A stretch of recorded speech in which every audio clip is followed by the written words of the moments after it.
This edition of Radio Stone Update is powered by Quantra, redefining luxury in kitchens, bathrooms, and architectural spaces worldwide with designer quartz and engineered stones. Discover our range on quantra.in.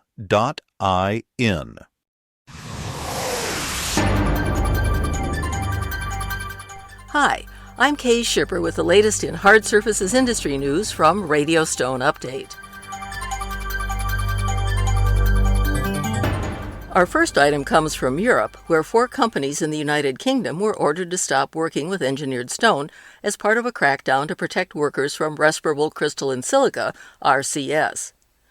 The shutdowns followed visits by inspectors from the Health and Safety Executive, HSE, the British version of the Occupational Safety and Health Administration, or OSHA. The notices require the businesses to stop work immediately and take steps to improve safety. Each of the firms was found to have a lack of control measures in place to keep employees safe while working with engineered stone. HSE announced a package of measures in May to protect workers from the dangers of respirable crystalline silica. It followed concern about the deaths of workers from silicosis, a deadly lung disease caused by breathing RCS. New guidance from HSE made it clear that dry cutting of engineered stone is unacceptable. The regulator plans to conduct more than 1,000 inspections as part of a nationwide campaign that will run through 2026.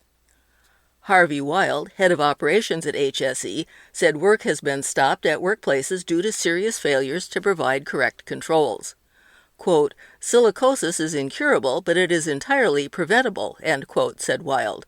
Quote, "No worker should lose their life to a lung disease caused by their job, and that's why we've taken this action," unquote. The Minister of Social Security and Disability, Sir Stephen Timms, echoed Wild's statement.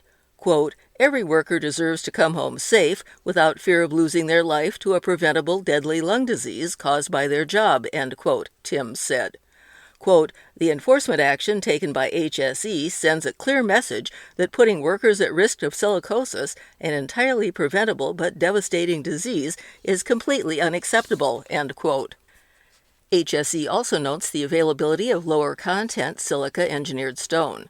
Its guidelines for shops include switching to engineered stone with a lower silica content, along with using on-tool water suppression, providing appropriate respiratory protection, and carrying out regular health maintenance. This edition of Radio Stone Update is sponsored by Quantra, manufacturers of the world's toughest, most beautiful quartz surfaces made with up-to-the-minute Italian technology in yet another brand new state-of-the-art factory. Quantra's quartz surfaces come in over 80 stunning designs in 3 sizes with every customization possible. Choice of thickness, cut-edge profiles, polished, super-honed, brushed and other finishes, from slabs to cut-to-size countertops and all the way to prefabs.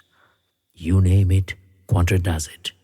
And now, Quantra launches the world's first range of seamless, one-piece molded quartz sinks and basins, made with Quantra's own exclusive proprietary technology, unique in all the world.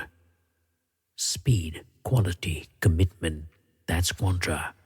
To know more about the world of Quantra, come visit www.quantra.in. The Natural Stone Strategic Alliance, NSSA, took another step forward in its international consolidation at a virtual meeting on July 1st.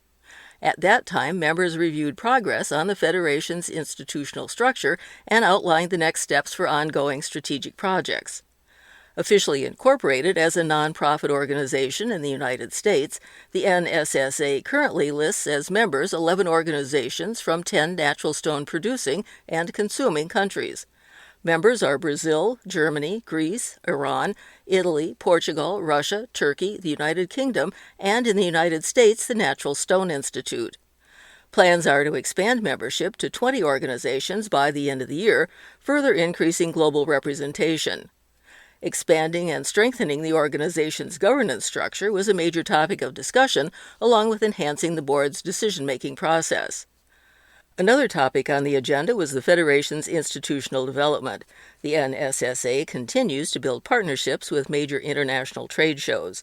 It's expected that initiative will expand its institutional reach and support its global cooperation projects. As part of that, members discussed the development of the organization's official website, which will serve as a hub for its main initiatives.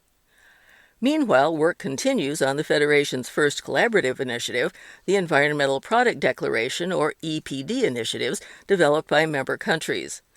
The project seeks to map the developmental stage of each national EPD program and provide a global overview of the natural stone industry's environmental progress. Occupational safety remains a priority for the NSSA, and discussions surrounding exposure of respirable crystalline silica remain a priority for the organizations that make up the Federation. Of particular interest are Australia's restrictions on engineered stone products and the ongoing regulatory debate in California. The Board of Directors' composition is expected to be approved during an in-person meeting scheduled as part of Marmomac in September in Verona, Italy. The Brazilian Natural Stone Association, Centrorochas, participated in the Section 301 tariffs public hearing on Tuesday in front of the United States Trade Representative, USTR. The hearing, held in Washington, discussed the proposed tariff measures sought against Brazil.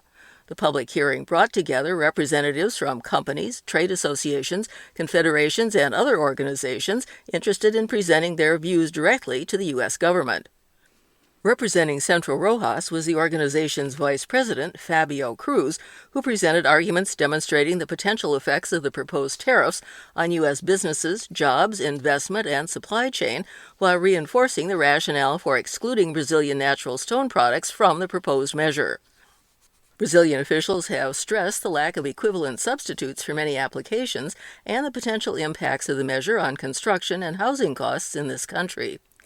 Brazil is the largest international supplier of stone to the United States, shipping $795 million of stone to this country last year. Of that stone, 99.9% consists of semi-finished stone slabs used in fabrication, distribution, and installation activities.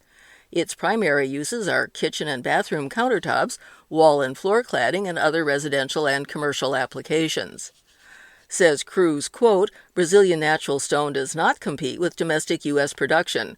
On the contrary, it complements a supply chain that supports jobs, investments, and economic activities across multiple states, unquote. By excluding this sector from the proposed measure, the economic interests of the United States will benefit by preserving the competitiveness of companies that depend on these materials while avoiding additional costs to consumers, Cruz stressed. The Natural Stone Institute, NSI, announces an expanded industry advocacy and scientific engagement initiative in response to ongoing silica-related regulatory discussions, including recent actions taken by the California Occupational Safety and Health Standards Board, Cal-OSHA. In late May, the Cal-OSHA Standards Board voted to approve a petition that would ultimately lead to a ban on the fabrication and installation of engineered quartz products in the state. While natural stone wasn't included in the proposed ban, the board also directed a scientific advisory board to further evaluate potential risks associated with natural quartzite and other silica-containing natural stones. While the original petition focused specifically on engineered quartz products, and the petitioning organization has publicly stated that natural stone shouldn't be included in the ban, the NSI believes continued engagement is essential. Quote, protecting worker health remains our highest priority, end quote, said Jim Heeb, CEO of NSI. Quote, workers are suffering from silicosis, and our industry has a responsibility to advance meaningful safety improvements, end quote. Those improvements include education, training, research, and responsible workplace practices. Heeb added that at the same time, it's critical that regulatory decisions involving natural stone are based on credible science and accurate data. The NSI has been actively engaged in silica safety advocacy at both the state and federal levels. Since the beginning of the year, Heeb has testified in front of both a U.S. House of Representatives subcommittee and the Cal-OSHA Standards Board. To further strengthen those efforts, the NSI is engaging an independent industrial hygiene expert to provide scientific review, regulatory guidance, and technical expertise. This support will help ensure future discussions involving natural stone are informed by sound occupational health practices and a clear understanding of the distinctions between natural stone and engineered quartz products. Funding for these initiatives is being supported through the Natural Stone Foundation, which has launched a matching campaign. Through the end of July, all donations receive an additional match by an anonymous donor up to $50,000. Quote, "The work being done today will help shape how natural stone is represented in future research, regulations, and public policy discussions," end quote, said he. Later this year, the European Union, EU, is expected to adopt the Circular Economy Act, which aims to create a stronger market for recycled and reused materials across Europe. The legislation is expected to support circular product design, increase demand for secondary materials, and encourage greater material recovery throughout the construction supply chain. While final details are still being worked out, the Act is already driving conversations around material innovation and resource efficiency across the built environment.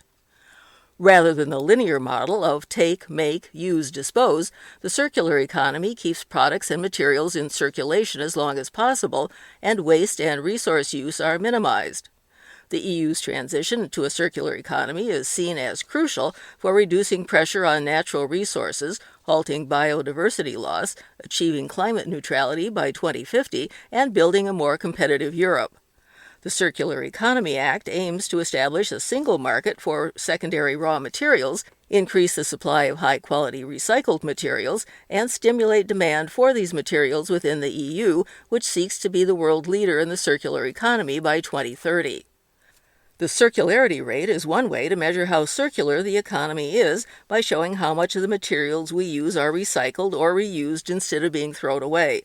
Right now, Europe's circularity rate is about 12%, but the goal is to double that by 2030.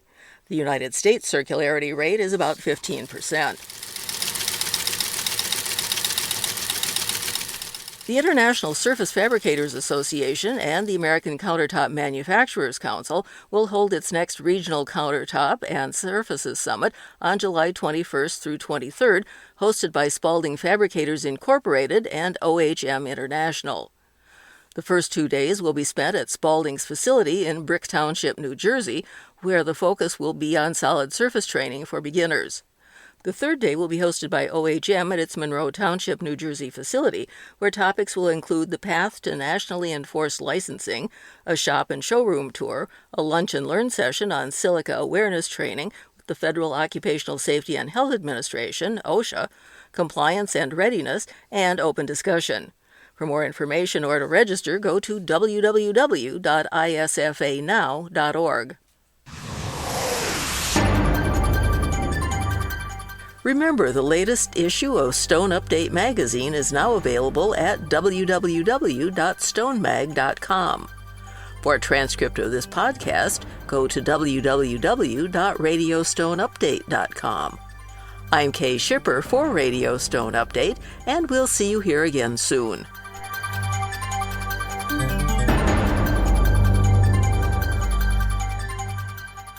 This edition of Radio Stone Update was powered by Quantra, redefining luxury in kitchens, bathrooms, and architectural spaces worldwide with designer quartz and engineered stones. Discover our range on Quantra.in.